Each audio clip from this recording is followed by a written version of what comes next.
Northwest Florida. Great to be here with you all in Destin, and especially sit down. We got a lot to cover this morning, and especially when we're able to continue making good on what we said we would do. And we're going to sign a series of bills here today to cement this state as the free state of Florida.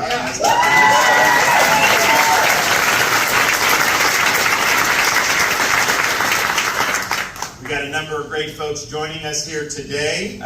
First and foremost, one of the folks who was right with me battling Dr. Fauci for many, many years, our Surgeon General, Joseph Ladapo.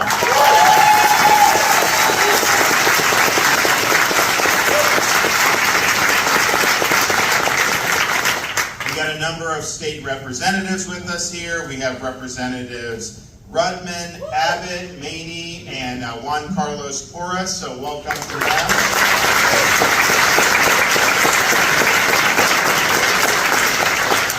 We also have Senator Jay Trumbull with us here today. So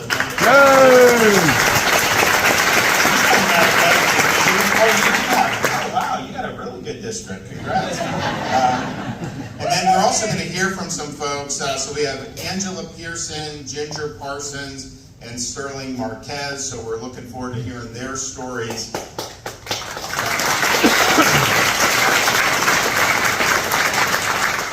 So we've been able to accomplish an awful lot in the state of Florida. And we've been able to sign a lot of legislation just in the last few weeks, making good on the promises that we've made over the past year. And it's important stuff. I mean, you have things like prohibiting the Chinese Communist Party from buying critical land in the state of Florida.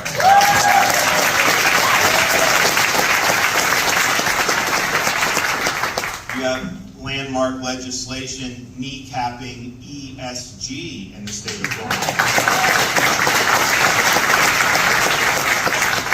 You have major legislation supporting education, supporting teacher salaries, but also protecting those paychecks from automatic union deductions. And that's going to give them more take-home pay to be able to do that. And we have so many more things coming down the pike, many more things that we have done, and that's all helping make Florida one of the strongest, if not the strongest state in the country. But I'll tell you, all that stuff is very important, and all that stuff has been meaningful. But I don't know that it would have been that any of it would have amounted to much had we not, when the world went crazy, when common sense suddenly became an uncommon virtue. The state of Florida stood as a refuge of sanity, as a citadel of freedom.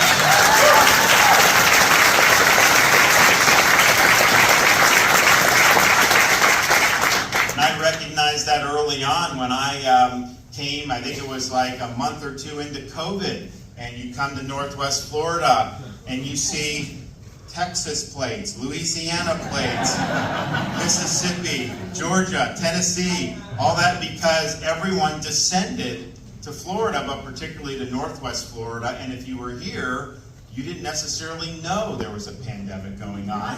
You were able to make your own decisions. And so that really, I think, led the way, not just for the state of Florida, but also for the country and for the United States. And now we've been able to see many, many years later, at the time, everything we were doing in Florida, we were getting attacked. We were getting attacked by bureaucrats like Fauci. We were being attacked by the political left. We were being attacked by corporate media. And we were even attacked by some Republicans. I mean, that's just kind of the way it goes. But we stuck to our guns because we believed that we were doing the right thing for the state. And now you look, in Florida, we have way more people employed today than prior to COVID. We've had a massive amount of wealth come into the state.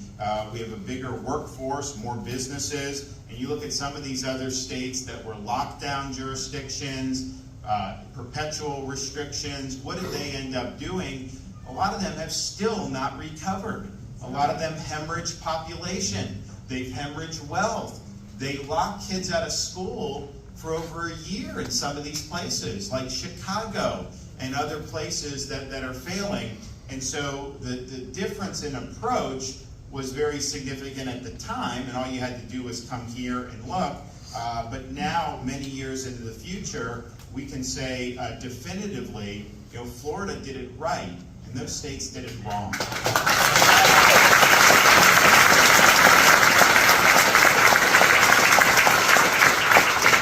I remember people would tell me they would travel from some of these other states, and they would come to Florida, and they almost felt like, they said it was like you're being in another country almost. And it's just, it was refreshing that happened. But it just shows you how different the approaches were. And the thing about it is if you go back to the very beginning, it was a crazy time. But you started to get data coming in, and you started to see, and the difference between what people like Fauci were saying and what was actually happening, was significant.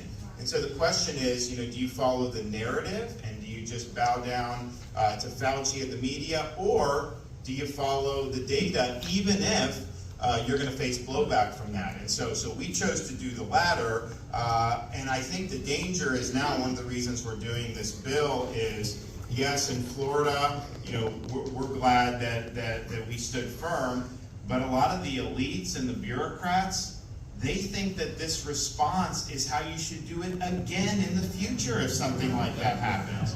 They want to do, Biden wants to, and first of all, you can't do a treaty unless the Senate confirms it by 2/3, and they know they can't get that, but what he wants to do, he wants to take this WHO treaty, and he wants to impose that on the American people. That is unacceptable. And first of all, what they're doing with WHO is they want to memorialize and cement lockdown policies as the way to respond to future pandemics. And they've not had any introspection. They've not looked to see and acknowledge the huge mistakes that their recommendations caused and the damage that it did to so many people around the country. I mean, they will acknowledge that kids being out of school was bad, but they won't acknowledge that it was their policies that led to this. So we want to make sure that stuff like that can't happen again.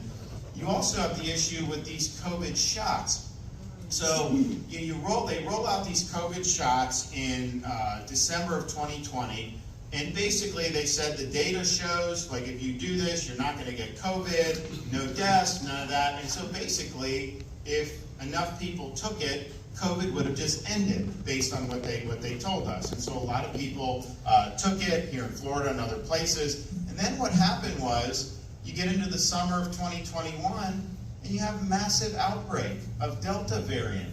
People were getting infected who had taken 2 shots of mRNA vaccination, and we responded to that clear evidence in Florida by saying, you know what, if this isn't working, we got to treat people. So we set up monoclonal antibody clinics throughout the state of Florida, and we helped thousands and thousands of people.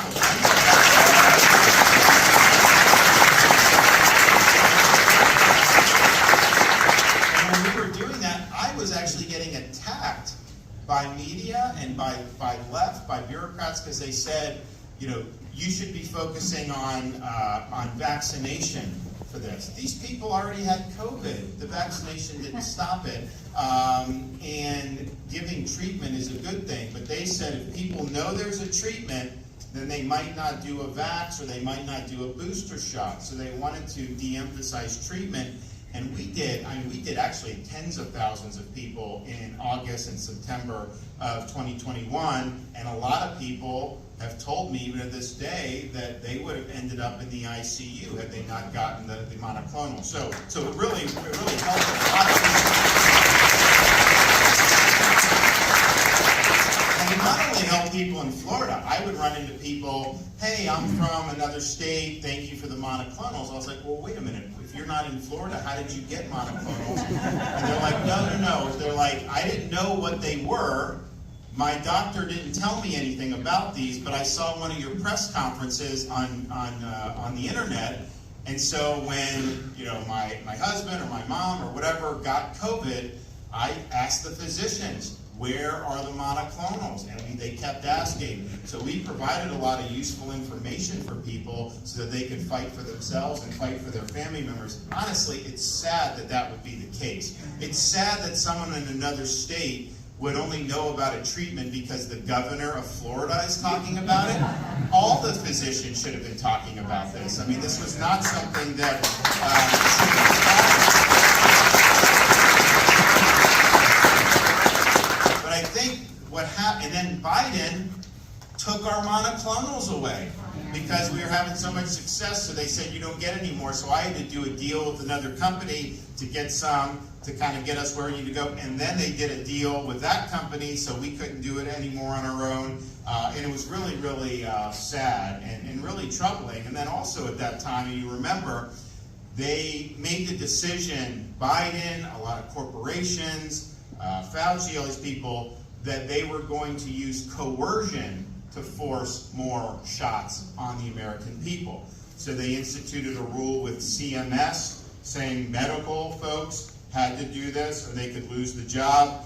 You know, we sued on that, and then we didn't win the suit. We actually said we're not going to survey hospitals for you in Florida, so they didn't have the data here, so they fined the state. But that's fine. We ended up saving a lot of people's jobs by standing up for that.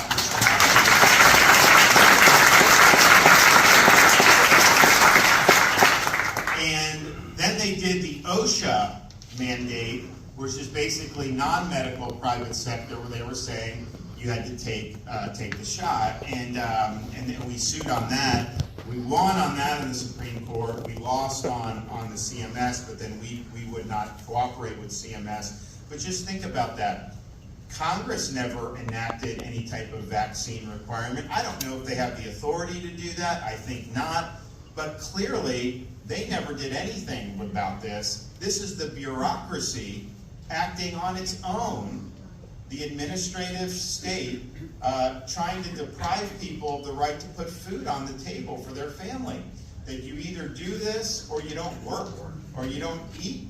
That was a disgrace to this country that they tried to do that. And we fought them every step of the way on that, but I think the fact that you see that, that shows you for sure these restrictions and these mandates, the purpose of them was not to safeguard your health.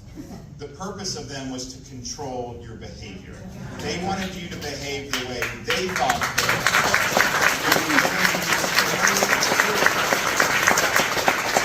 So that was totally unacceptable. So we did a special session of the Florida legislature in the fall of 2021. We enacted protections against those mandates so people weren't forced to choose between a shot that they did not want and a job that they needed. And so that saved a lot of jobs. And it wasn't just because of the mandate from Biden and the administration. There were massive corporations that were also trying to do this, and a lot of those corporations were not based in Florida, but they were trying to impose Fauciism through the private sector, so we protected those employees as well, and we were happy to do that. We also wanted to make sure that we were empowering parents by banning any COVID shot mandates for school children, which we were one of the first states to do that in the state of Florida. We also banned vaccine passports in the state of Florida so people can make their own decisions and participate in society without having to show medical papers to go have dinner somewhere. So that really contributed, I think, to this aura of freedom that Florida had. I mean, one of the reasons we did so well in tourism in 2021 is people knew if they came to Florida, they could do as they chose. They would not be ground down with mandates and these restrictions. And so that's a really, really good thing. And so we're proud to have played that role. But a lot of people were harmed by what the federal government did. A lot of people were harmed by what some of these state governments did. And it created, I think, a situation where we've been always looking, you know, what more can we do? You also had the situation where the official narrative was not consistent with the data and the facts on the ground. That's why you have people like Latipo. He's telling the truth, and a lot of these people are attacking him, but they don't attack him with the data. They just attack him with kind of the catchphrases and the groupthink. Well, I think it's really important for the health of our people that physicians are able to speak the truth. They're willing to and able to buck consensus, quote unquote, and buck established medicine. Because what we saw with COVID is the medical establishment really lost its mind. They became very political. They were not listening to data. Even to this day, you will have pediatricians that are trying to jab 6-month-old babies with an mRNA shot. Now, there's no evidence this does anything beneficial for them, and there may be problems with doing that. I mean, what are you going to do? 6 months, you're going to give them an mRNA shot every 6 months or a year for the rest of their lives? Give me a break. And yet that is being done. And so you've seen, I think, a lot of problems underneath the surface. And it's sad to say, because I think that the medical profession has lost a lot of respect.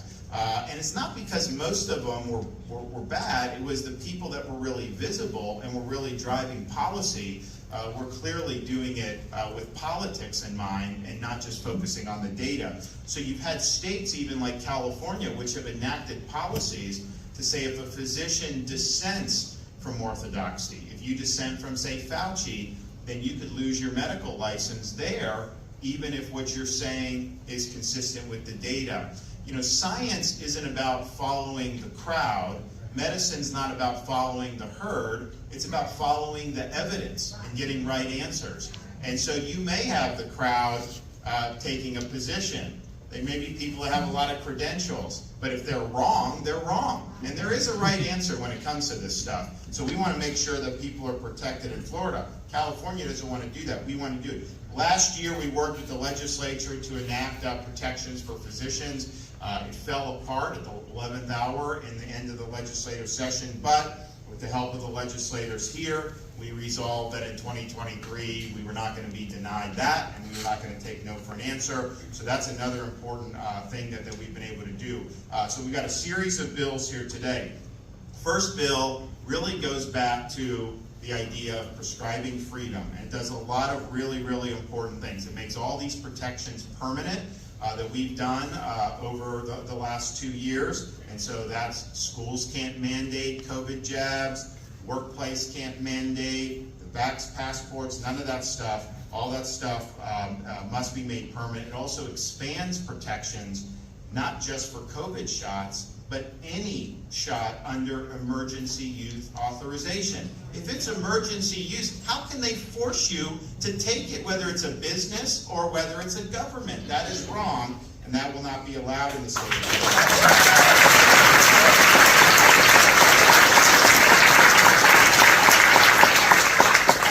We also, in this bill, formally reject WHO and any of these international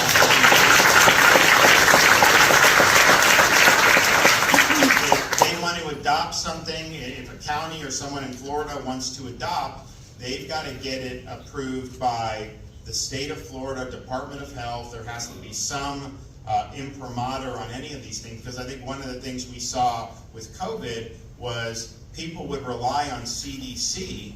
They'd issue flawed guidance, and they say, no, we have to force these kids to wear masks because CDC is saying that. In the state of Florida, we want to be a buffer against flawed guidance, and with the prospect of WHO and this so-called treaty, I think they're really looking to institutionalize lockdown policies, and that will not happen here. So this is a great salary.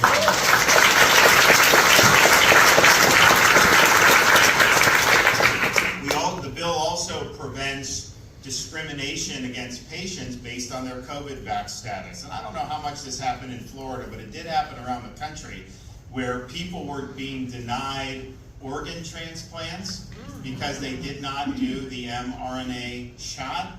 How incredibly cruel is that to try to do that? And so in Florida, that's not going to be acceptable. Honestly, it's not consistent with the Hippocratic Oath that physicians take, but things just went sideways on that.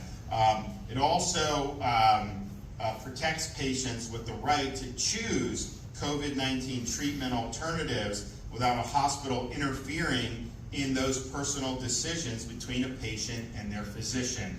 You should have the right to try these under the supervision of your physician, and that is protected in the state of Florida. So we think that this is, and then if those rights are infringed, you have the ability to have grievances, and that's built into the bill. But in Florida, a lot of times, anything you do like that could be considered a public record, but since there's sensitive stuff about people's health, there's a companion bill which will protect your medical privacy if you file the complaint. You don't want people to be able to FOIA your medical records just because somebody infringed on your rights. And so I think that that's an important companion. So that is in there as well. So just that is stronger than anybody in the country has done by a country mile, and we're proud of that.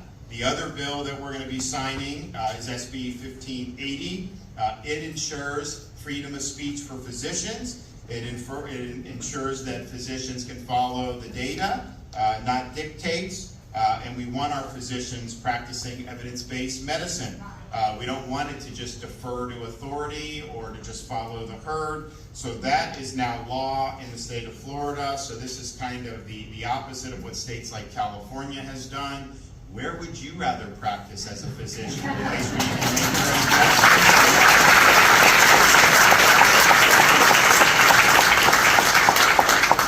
And finally, we are the first state in the United States to ban formally gain-of-function research.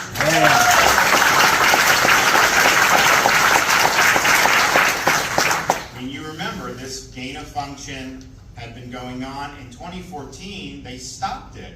That was even under Obama. They stopped it because they realized, wait a minute, what are the benefits of this research, but then what are the risks? And the risks far outweigh the benefits. But then, inexplicably, it was brought back in 2017. HHS Office of Inspector General exposed the failure of NIH and EcoHealth Alliance to properly monitor funding and uncovered a multi-million-dollar grant to the Wuhan Institute of Virology. So millions of taxpayer dollars were given for this grant, and yet some of the records regarding COVID-19 in this regard have mysteriously gone missing. Imagine that.